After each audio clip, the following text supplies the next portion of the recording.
봄이 와도 설레지 않을 것이고 여름이 와도 나는 흔들리지 않을.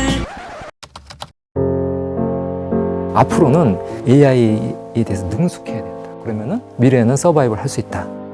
저는 사실 지금 젊은 세대분들한테는 한 번 배우면 평생 일한다 이런 개념이 이제 더 이상 유효하지가 않다. 이거에서 도태되게 되면은 직장에서 밀려날 수밖에 없어요. 경쟁에서 밀려날 수밖에 없습니다.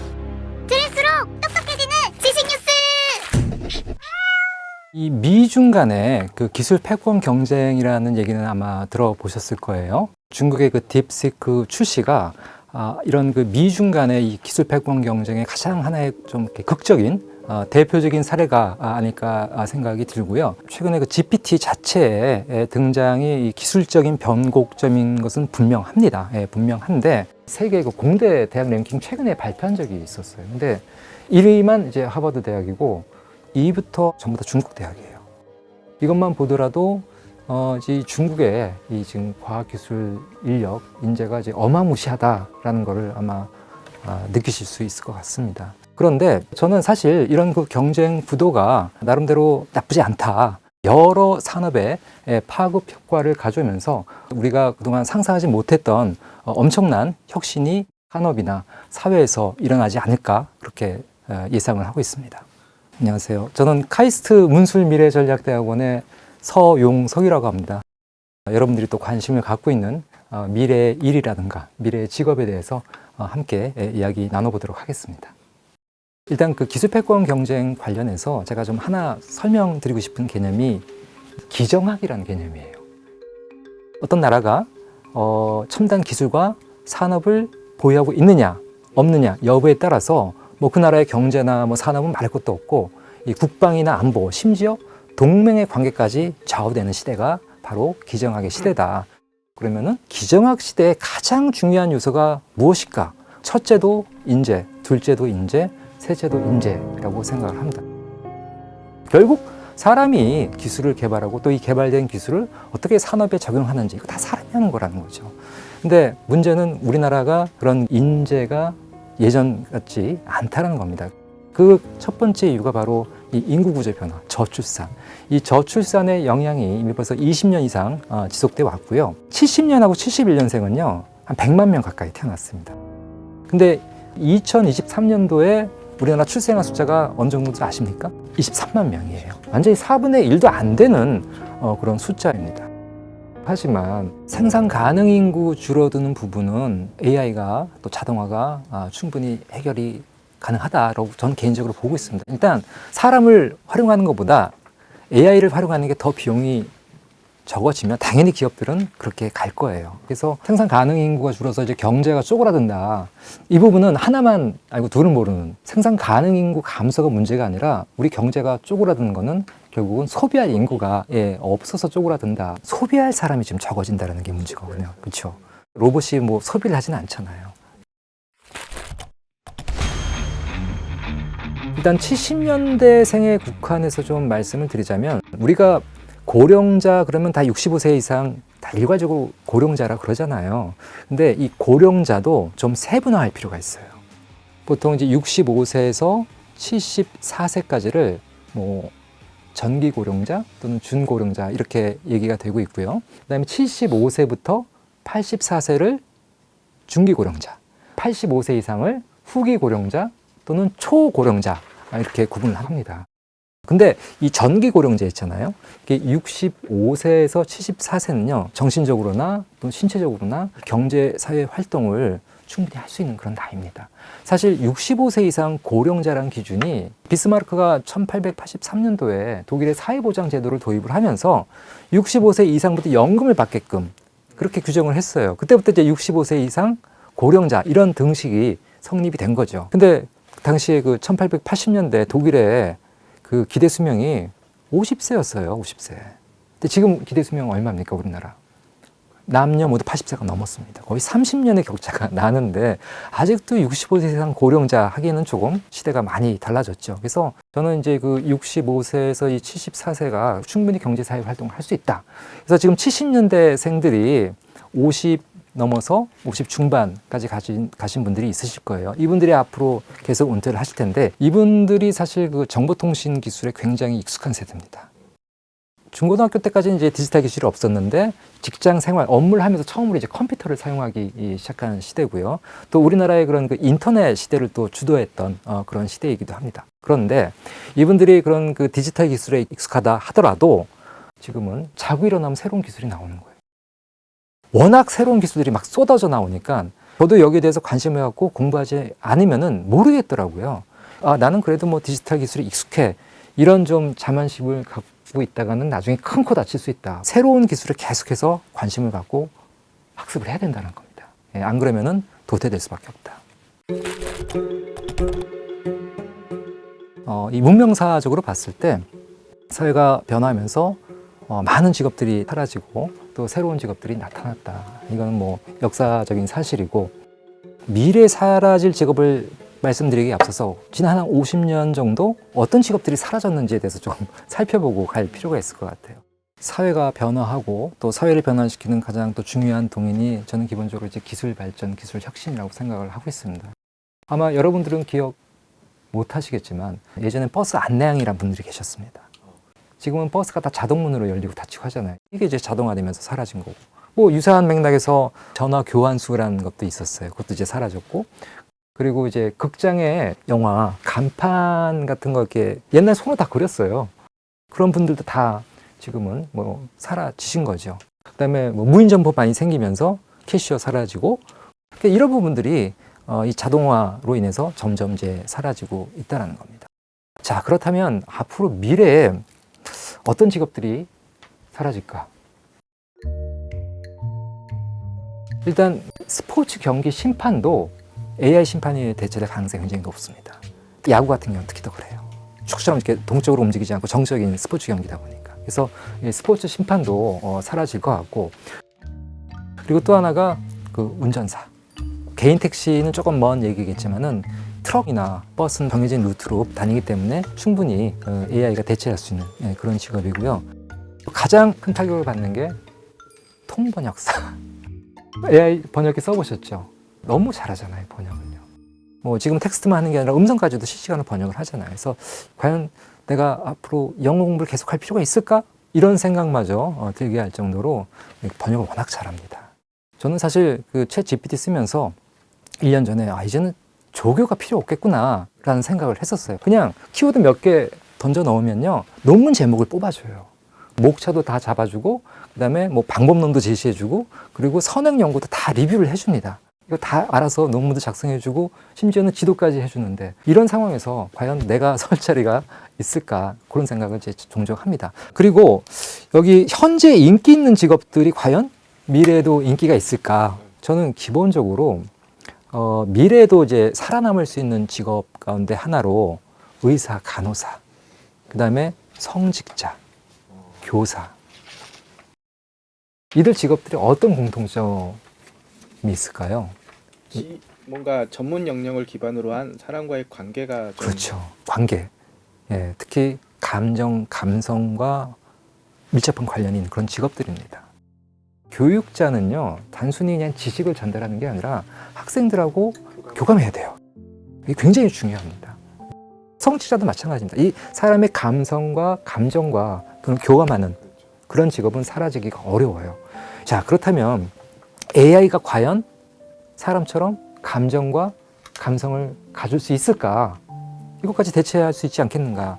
근데 뭐 저는 어디까지나 제 개인적인 견해지만 AI가 감정을 갖는다라는 거는 그냥 사람의 감정을 모방하는 거죠. 실질적으로 뭔가 감정을 이렇게 만들어내는 그런 거는 결국 어렵지 않을까, 불가능하지 않을까, 그런 생각이 듭니다. 그래서 미래에도 이제 사라질 직업 또는 뭐 남을 직업을 이제 고민함에 있어서 결국 사람의 그런 감정과 감성과 서로 이제 교감하고 소통하는 이런 부분들을 좀 주목해 주시면 좋지 않겠나.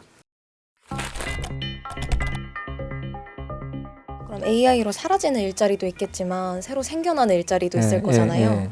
앞으로 유망한 직업은 뭘지, 그렇다면 우리는 어떤 준비를 해야 될지. 근데 이제 저도 이제 그런 질문을 어디 뭐 세미나나 강연에서 많이 받아요. 유망 직업이 뭐가 될 것인가.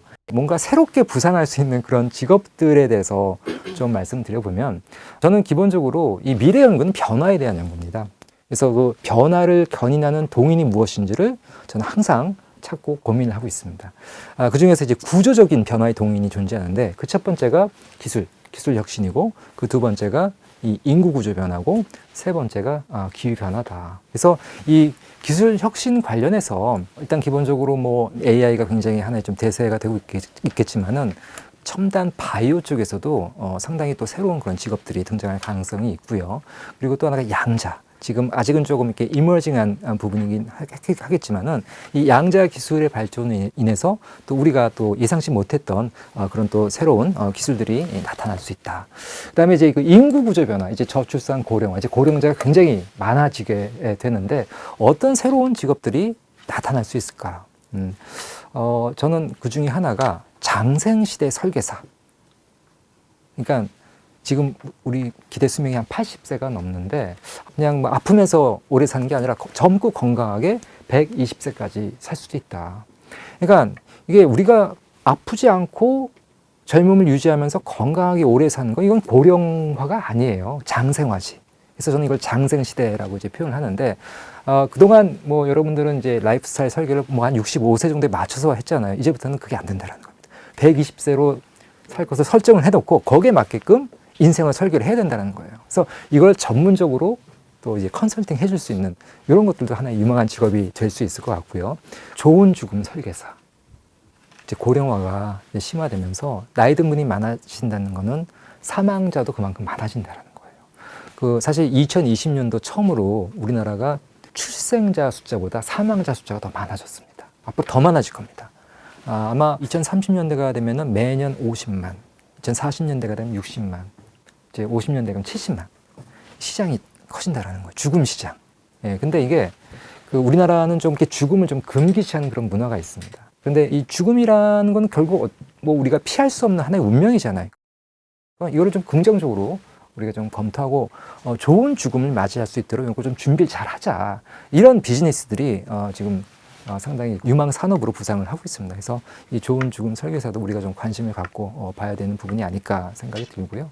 그리고 또 하나가 이제 그 AI 기술, 또 뭐 VR 기술, 또 뭐 MR 기술, 이런 가상현실 기술들이 발전하면서 이 고령자들의 그런 향수를 좀 자극해 줄 수 있는 그 노스텔지스트, 이런 것들도 괜찮을 것 같아요. 그러니까 젊어서 이제 여러 가지 자신의 그런 행복했던 순간들을 이야기를 해주면요, 그 스토리를 가지고 영상, 또 이거 뭐 VR로 만들어줄 수도 있는 거고, 뭐 홀로그램으로 만들어줄 수도 있는 거고, 이런 것들도 하나의 좀 유망한 비즈니스 또는 하나의 그런 산업이 되지 않겠나 생각을 하고 있습니다. 그리고 노동관 좀 말씀드리면, 지금 우리가 알고 있는 노동관이라는 게 인간의 본질을 실현해 나가는 가장 인간적인 활동, 이걸 이제 노동관으로 알고 있어요. 근데 이 노동관이 너무 오래된 노동관인 거 아세요?